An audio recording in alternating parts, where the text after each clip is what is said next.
We're very excited to have today Rabbi Daniel Aldrich on the show, Chair of Resilience and Security at Northeastern University, and he's consulted for the governments of Japan and others during major disasters, which I'm sure our audience is well aware of. Let's jump right in. Today we're going to be covering your story, what you see down the pipeline, the different roles on the teams that are involved on the governmental level, local and federal and whatnot. Also, what is the most valuable resources that we have, and what can we as individuals do? Also, how can we prepare?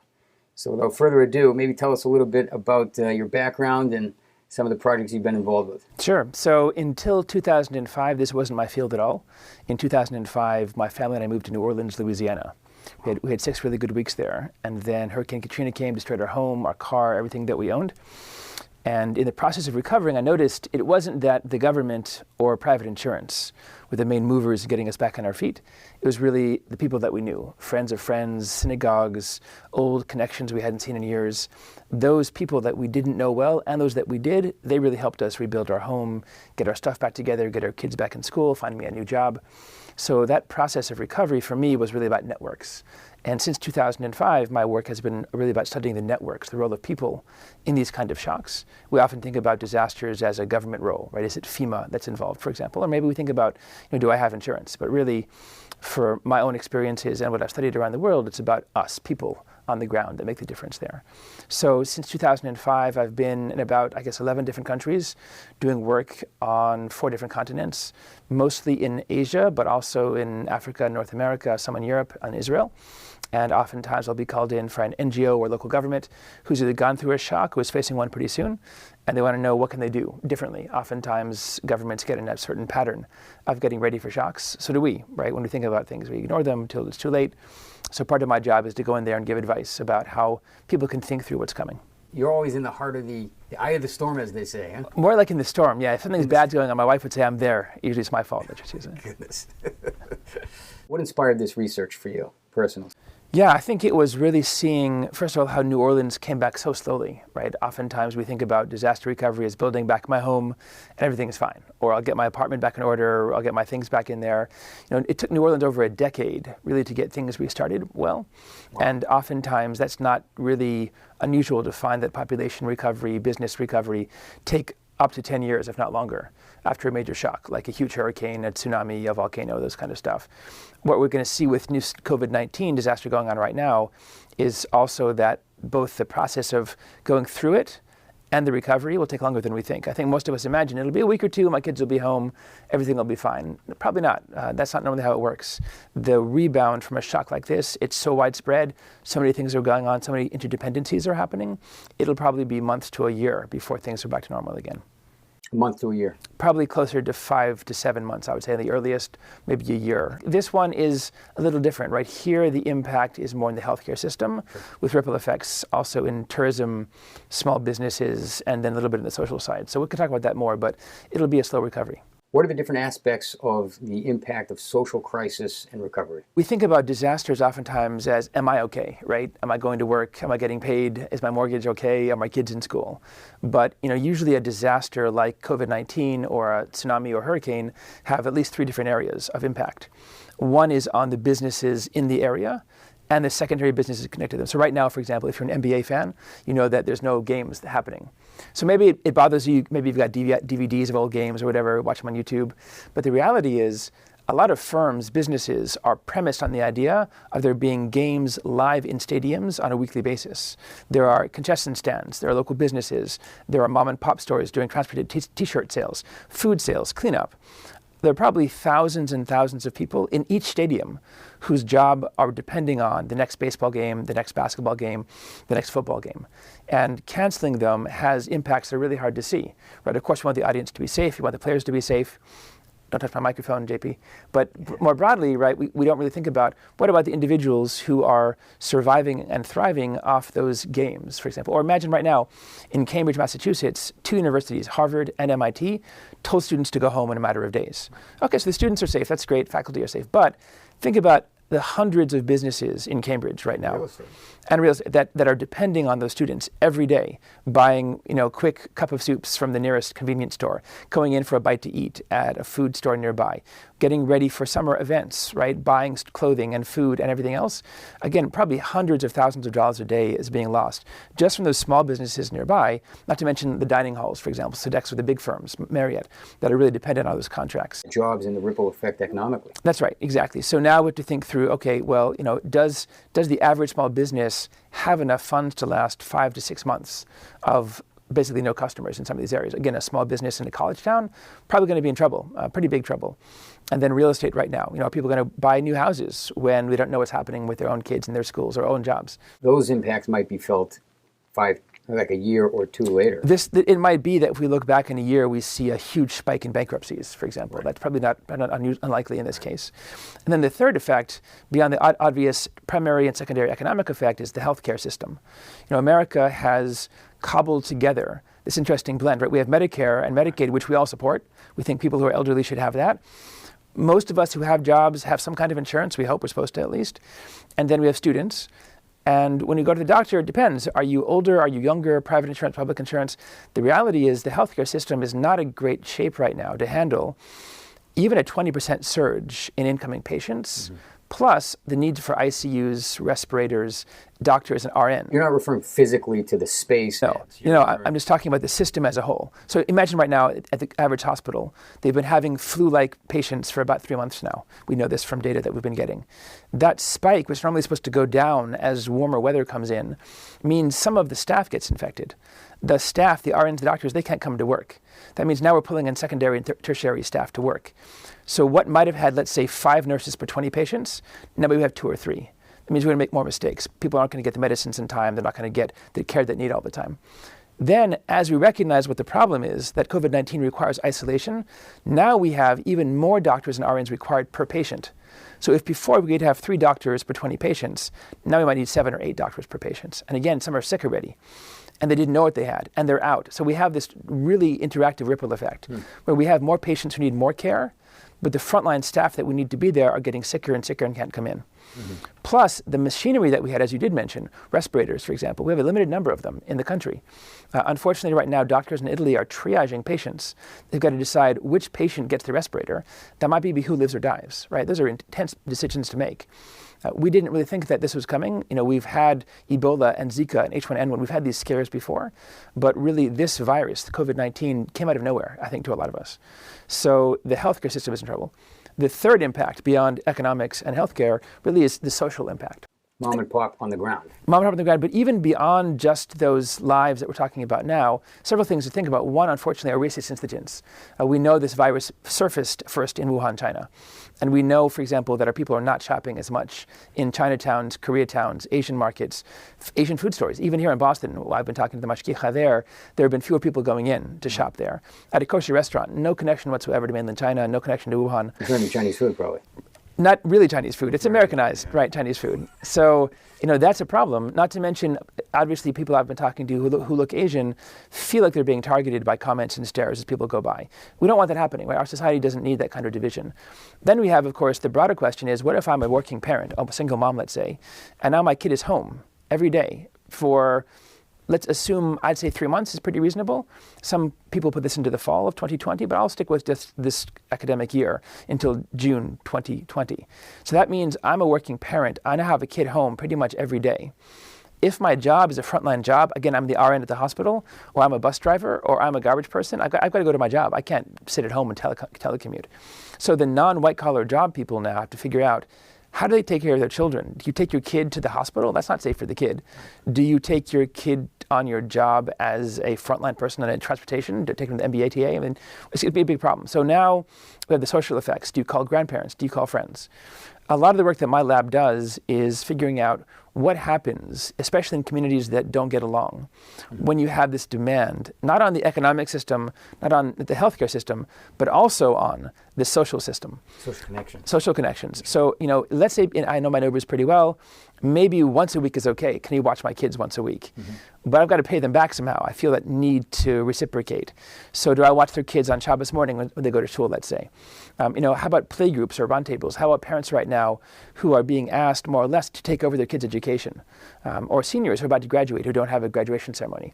Or athletes who had planned on going to some kind of agent or talent show where they'd be seen by the big stars. So it's going to be a lot of ripple effects we haven't thought about so much. Those are bullet points that everyone should be thinking about. How am I planning for these in the months to come? That's right. How will I handle this? And again, hopefully most of us have neighbors, friends, caregivers, kin, family, someone nearby that we can reach out to. If we're really lucky, we have grandparents in the same city maybe, and they can watch the kids if they're healthy. Of course, we don't want to expose the grandparents at the same time to COVID-19, so a bit of a stir there. Then we have the same problem as well. If we're really interacting with our neighbors a lot physically, then we are the vector for disease. If I have it right now and we're talking less than 6 feet, right, then I'm slightly responsible for making you sick, right? So we have to think really clearly here, what are the costs and benefits of interaction? How do I get those interactions? Is there a way, for example, I can get the kids distance learning? Can I get them on a online program? Is there some kind of teacher who can come on my screen, for example, or a TV or phone call? These are hard questions. The society doesn't think about much. We assume things are normal. We assume things will continue as they were. What's some data that you've seen in the past, like say in Japan, when there was the nuclear meltdown after the tsunami? People were probably indoors. People had to relocate a little bit, but they were locked down. There was literally water, for how many weeks? Yeah, there's a lot of data that we've worked with. So we published a bunch of papers. That's probably the most extreme case of this kind of behavior, where people lock themselves indoors because of a concern about being outside. There we saw several things. One was a spike in things like diabetes and heart disease. People stopped exercising. Yeah, so rather than going out taking a walk, going to the park, walking my dog, taking a run, whatever it is, going to the gym, people hunker down. And they tell their kids, don't go play outside, it's not safe. So that means kids who before would burn 2,000 calories by running around or whatever over a day don't burn that many calories, and they got diabetes or they got obesity. That's one set of things. We also saw a spike in anxiety, PTSD, sleeplessness, and a lot of people dropping trust in neighbors and in the government. Trust, that's interesting. Trust, yeah. So people, why trust? Well, all kinds of stuff. Typically, and to be honest, this is true even nowadays, if there's a disaster going on, the government has some role in it, right? The national, federal, local governments wants to blame someone. That's right. And even if there isn't a scapegoat, even if it really is someone's responsibility, you feel anger, right? I might be really mad that I'm a single parent and now I'm expected to stay home and lose my paycheck. Or maybe I had planned on going on a trip, my vacation over Pesach was to Israel, and I just lost $5,000 that I put down, it's non-refundable. Or maybe I'm the caterer for the Pesach-based vacation in Israel, and I've lost $100,000. I talked to them, one of the local organizations for kashrus here. People are losing millions of dollars in canceled, millions in canceled events. Simchos, bar mitzvahs, bas mitzvahs, all that kind of stuff is out of the way. So you feel anger at someone, and loss of trust means I don't believe anymore when someone tells me either to stay inside or don't go outside. I know there's also some anger. There's a real division. Some schools are closed, some schools are open. Why is my son's schools open or closed? I might be angry either way. My son's not safe. Why does he have to go to school? Or my son's home with me, get him back to school. Right? Either way it goes. So it's really hard. When you break the status quo and disrupt people's lives, they really feel, and I think it's entitled to feel, a sense of anger at why did my life have to shift? What's happened to my paycheck or my social life or my normal things? Maybe I had a game night out. Maybe I had time together. So that stuff's been disrupted by this. Wow. Incredible. Okay. So that's something also to keep in mind, to plan, for the next month or two.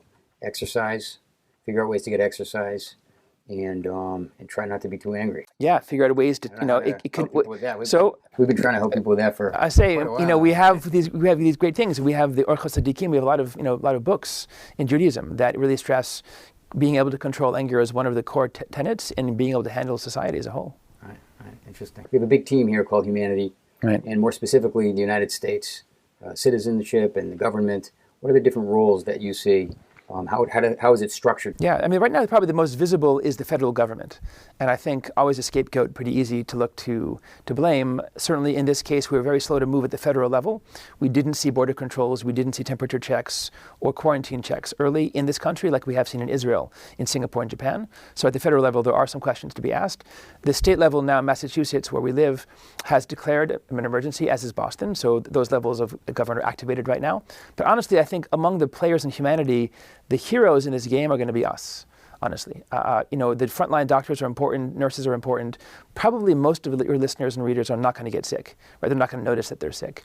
But what they can notice is what are they doing to keep other people from getting sick?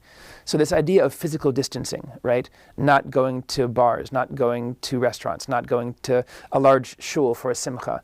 Those are decisions that I and you make every day. How do I spend my time? And those decisions really can save lives. We know this now from Italy. We know this from Korea. We know this from China. We have, unfortunately now, roughly 5,000 deaths around the world over the last 2.5 months because of this virus. Those were made because we didn't physically distance ourselves. Notice I didn't use the word social isolate or social distance. I used the word physical distance. We need the social ties to be intact, even as we spread ourselves out further apart. Meaning, if I can't make your simcha, if you can't have that party, there's a great, actually, I just saw a video of this at Merkaz Harav in Israel.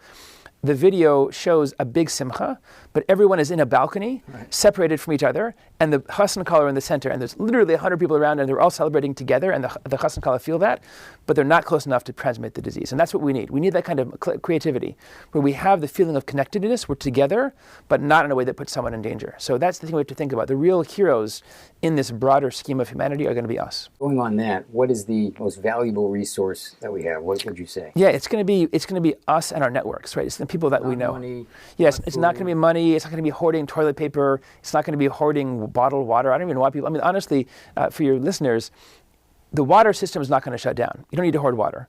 Toilet paper is going to be manufactured. You're not going to hoard that either.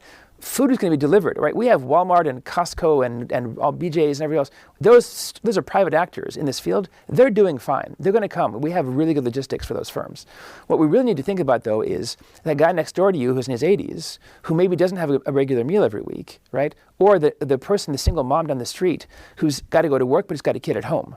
Or the family with 8 kids, right, that's stuck in a small apartment, that the mom and dad are going crazy because they're both home all the time. Those are the people we need to think about, right? Their consequences for them not doing well will spread on all of us, right? If that person has to go to the hospital, that's more burden on the system, and that could affect us as well. So I would encourage us to think about not just, are we safe, but are people okay around us? How are we reaching out to people in our networks? What's the role of those relationships? Speak that out a little bit. Yeah, so we have a lot of data. There's lateral, there's vertical. Yeah, exactly. So, we in our normal daily lives have 2 types of connections. We think about horizontal ties, people in my network, people who are like me. So these people live in Boston, they have a job, hopefully if they're doing well, maybe they're a student. That's my network, the horizontal network. But the vertical network is people in decision-making authority. So maybe it's the head of the VOD, maybe it's the head of the mayor's office, maybe it's the head of the, Federal Emergency Management Association. So those vertical ties also matter. Think about what we can do. Can we help them out in any way? Do we have resources that we need? Are there advice we can give them? Tell them what's going on the ground. Oftentimes decision makers don't have a good loop of information coming to them. I talked to one person who only heard from individuals who wanted to keep the shul closed and not for anyone who wanted to keep the shul open, right? So again, if you're part of a network and give feedback, you can let people know what's going on, what you think might be a successful way forward. So those networks that we have really determine how we turn out. All the data that we have from disasters, small ones, big ones, huge, slow ones, fast, big ones, they show over and over again what really matters is, do we have vertical and horizontal ties? People who have those connections get through with better information. I know what's going on around the country, in my city, in my town. They get through with better resources. I can access stuff. Do I need toilet paper? Maybe my neighbor has some. I don't need to go to Costco to get in a fist fight over that.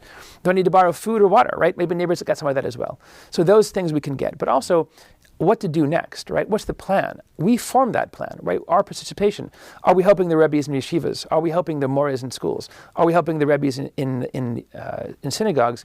We help them make decisions. We help them give feedback and help them out as well. So that feedback loop of us being involved in these decisions and then helping them go through with them, that really depends on us being there. So it's more on the decisions that are being made as a community.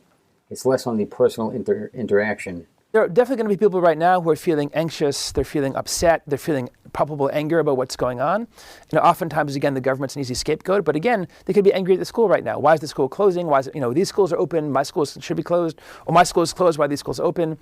So that feeling of, the way to get over that is to be with people around us who are experiencing the same disaster at the same time. If you know that your neighbors also have X number of kids at home as the schools are closing, maybe you can feel sympathy. Okay, you know what? I understand now. We're all going through this together. That feeling of going through it together, I think, that's a critical moment. We know from the rabbis that every 50 years in Israel, a thing called Jubilee, the Yovel, And rabbis always ask, they blow the shofar, this really loud round horn, to everyone to hear. They ask, why do they do that? Why do they bother? Everyone knows what it is. And the idea is to make you think, so many things I'm giving up myself, but so is all the rest of Klal Yisrael. The rest of the Jews are also doing this as well. So I think part of that's going on right now. If we feel we're going through this together, it isn't just my family, just not my block, but the city, the community, Klal Yisrael, the humanity as a whole. If we're all in this together, I think we can manage some of that anger, manage some of that anxiety. Interesting. Very interesting. Wow. What steps should residents take during and after, while the crisis is happening and then in the recoveries? Yeah, so the first thing is, listen to health authorities. Listen to Mayor Walsh or to your local rabbi or to the mayor or the governor, whoever where you're living. Those authorities have information that we often don't. If they tell you to stay home, please don't go out unless you need food or water or medicine, listen to them, right? Don't go to that bar, that restaurant, don't go to that event. If you can, at the same time, think, how do people need my help? If you've got extra toilet paper and your neighbor doesn't have any, share with them. Give them a roll or two. If you have food and they're hungry and you're disease-free, share with your neighbors. The more that we can do, or even give them, wrapped food that you didn't touch, maybe stuff from your freezer, stuff from a cellophane wrap bag, the more we can do to help people in our communities, the stronger the community is as a whole. So along with listening to people, listening to that advice, thinking through how we can physically distance but be socially connected, reaching out to people who need help, that's really critical as well. What's the most important advice during the crisis and during the recovery? What would you say? Well, this crisis is funny. The best advice is wash your hands with soap and water. It's not alcohol, it's not masks or gas masks or head-to-body, plastic emergency suits. Soap actually can kill this virus better than anything else. It's incredibly effective. It destroys the lipid barrier inside the molecule. So wash your hands with soap and water. That's a really critical thing to do. But also, isn't it airborne though? Well, it can be at close distance, right? But honestly, the more likely thing is me touching something and touching my face. So keeping your hands away from your face and washing those hands, best advice you can do. On top of that advice is think through the neighborhood and my neighbors. How are they doing, right? If you have food, share it with them. If you've got water, toilet paper, necessities, whatever, share it with them. Stay away from public places that are crowded right now. Keep yourself healthy, keep your family healthy, and make sure you're thinking long term. This is not going to be a 1 day or 1 week kind of thing. We need to be in this for the long haul, right? Right now, we've seen in China, it's taken several months of strong isolation to beat down that curve of new cases. So we're just starting right now in North America to do this. We need probably 8 weeks to 2 months, maybe 3 months. Right now, we're in the phase of, it's the beginning. This is like introduction, getting the information, getting the public informed. Then there's going to be the phase of a little bit chaotic. The reports are going to come in. Social media is going to report. Celebs and various governmental officials are contracting this. NBA stars. Then there's going to be the stage of, sort of assessing the impact. What advice, having seen societies and governments that have gone through tremendous challenges, what advice would you give people and the country as a whole in terms of dealing with these tremendous challenges that may lie ahead? So several things. One is we often imagine that the savior is going to be the federal government. There'll be a big truck that says FEMA giving out medicines or a vaccine or food or water or checks or whatever. That's not normally the case, honestly. The federal government doesn't have that many workers to do that around the country right now. And they're already strained as it was. We were cutting down the budgets for FEMA. We were cutting the budgets for this kind of response team. So it's not going to be some kind of savior on a white horse. That's the first thing. Get real expectations. The second thing is the real people on the ground that are fighting this are going to be us. We are the front lines. If I choose to go to a restaurant, if I choose to go to keep a school open or keep a building open and expose other people to the virus, I am part of the process of causing the problem. And if I choose to stay home, to help out, to be self-contained, I'm choosing to help stomp down that curve of new cases. So really here, in all those phases of the sort of alarmed response, of the long-term recovery stage, of the rebuilding and preparation stages, it's really my decisions that are going to make a big decision, our individual decisions as people who live in North America or in Boston, wherever we are. So part of this process is, what am I doing every day to try and do this? That might mean telecommuting or teleworking. It might mean if I don't take a bus, it might mean taking an Uber by myself or walking or taking my bike in rather than sitting together. It might mean thinking through, what are my kids doing? Are they going to their activities? Are they going to their judo or their violin lessons or guitar? Or will I keep them home, even if it inconveniences me? That's more during the crisis, right? Yeah, but this is the kind of crisis. Yeah, well, so this crisis, again, is not going to be one where we'll be able to say at some exact moment we're done now, because the reality is until we test every North American for COVID-19, it's still going to be floating through. And we're only going to really notice it's going down as death rates decline. We really haven't seen the spike in death rates yet, which means it really hasn't started yet. We're right now in that early stage when we haven't tested enough people and we don't know where we are. So in March of 2020, call this like day one, let's say. Maybe April, May, then we'll be, okay, now the real thing is going on. We have overloaded hospitals. We have RNs who are out sick. We have people who really need respirators. That might be that next stage. Then this year, maybe July or August, then as the death rate drops and the infection rates drop because we're testing people, start breathing more easy. Then we're more calm. Maybe schools reopen again in the fall, although honestly, some schools have already said they might be closed in the fall, depending what happens. And that is in the stage when we can sort of resume normal rhythms again. Basketball stadiums reopen, synagogues, coffee houses, theaters reopen, the Havdil. So that might be the stage. And at that stage again, thinking through, okay, if this happens again, what did I notice about my family and myself, right? What did I need, right? Did I have board games in the house? Did I need to order them? Did I have a way of keeping safe? Did my parents have some way of connecting with them, even if they're older? Some kind of in-home Facebook or FaceTime, whatever that I can do. So thinking through, the things we learn individually will be things we will need. This will not be the only virus that we encounter. H1N1, SARS, MERS, these have all been worldwide pandemics. This new COVID-19 is only the newest one, and there certainly will be other ones before we move on. So in most crises and disasters, there's major infrastructure damage. Here, it's really not. I mean, it's probably not. That's right. It's a virus. Once the virus dissipates, then people can simply resume their jobs and everything, recover. The economy can recover, jobs can recover, people can build back up. That's right. But you're saying you're expecting like 6 months to a year and a half, maybe 2 years. If you think about the economic and social impact here, again, the small businesses located in college towns like Cambridge, the people relying on selling T-shirts or concessions at the NBA stadiums, the businesses that were hoping to get the 6,000 people a week in Boston for major conferences, all of which are canceled. Right, the Boston Marathon, exactly. So all of those things, and of course now we are encouraging restaurants in the South End to close, bars to close. So if you think about the average business owner, how many weeks or months can they go without a client coming in? Is it a week? Is it 4 weeks? Is it 6 weeks? Because probably we're talking 12 to 16 weeks minimum, right? And that's a long time. So at this time, we think also, yes, about recovery, we need to be thinking, does North America have some kind of unemployment insurance for people? Does it have some kind of, for example, working from home provision in every job contract? Do we have individuals who can get some kind of government aid or a new job as their concession stand, as their small business is going to collapse under the weight of this virus? So here, didn't they just issue an unemployment, like the federal government is actually paying unemployment insurance or something like this? We're closer than we were. We're closer than we were a few months ago. So, but again, we're being pretty slow. We saw this problem back in January of this year, 2 months ago, right? So, it's already mid-March. So again, the question really will be, for the average business person, not someone working for Google or some huge firm that, of course, everyone can telecommute, or rabbis who can work from home and issue pesach on the internet. The concession vendor. Right. Yeah, exactly. The concession vendor, the blue-collar worker on the street, those jobs would be the ones that will be the hardest hit. Mm-hmm. So more than likely, we'll have a national recession. That's what's going to happen next. So along with the short-term impact on jobs, we'll have a recession probably as a whole. So again, if you remember 2008, when if you did have retirement savings, it kind of took a big hit.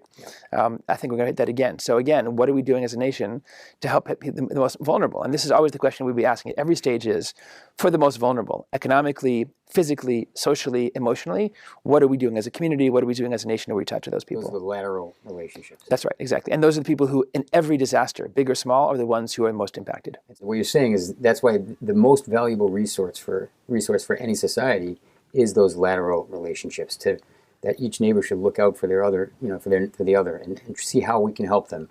What do they need? And through that, we minimize the real impact, economically, emotionally, of this. That's right. The more we can do individually at the small scale, those add up then on the broad scale. Imagine that you're new to town, you have no friends, you just got a new job, and your boss tells you, I'm sorry, we're shutting down. So you have no job now, you don't know your neighbors yet, you're on unemployment if you're lucky enough to be there long enough. What do? You don't know anybody. Or flip that around, they moved into town, they got a welcome wagon from their neighbor has an extra job they could offer them, or a place to stay, or they can watch their kids, make them feel comfortable. Right? It's a big difference between two stories, right? Feeling alone and isolated and facing an economic challenge, or being connected, grounded in a community, and facing the same challenge. And offering someone a job. That's the highest thing we do, exactly. So if there is anyone listening right now, for example, who has space, whatever kind of job they have, I can guarantee there'll be people in the next few weeks who could use that help. Okay. Well, Daniel, it's always a pleasure. Thanks for having me. There should be happier occasions than this. Thank you for sharing your incredible wisdom, experience. So your whole career is like, you never thought it would be as close to home as it is today. But thanks for everything you've done for all of humanity across the globe and local as well. Thanks, you, We Jimmy. wish you continued success in everything you do. Amen. Thanks.